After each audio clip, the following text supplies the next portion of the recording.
Hi, my name is Kimberly.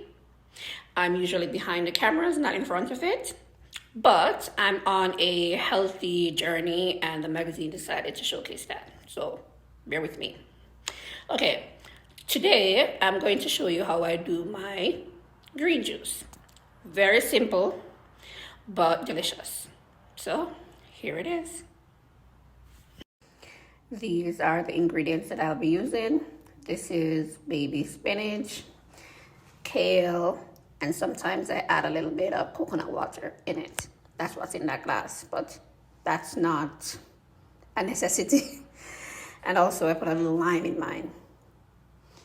And this is the juicer that I'll be using. Don't know if I should show this. Is this an ad? Maybe. Okay, just sponsor us. That's okay too. Anyway, so spinach, kale, lemon, and some coconut water in this.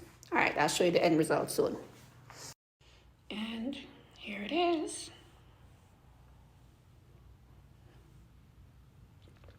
Tasty.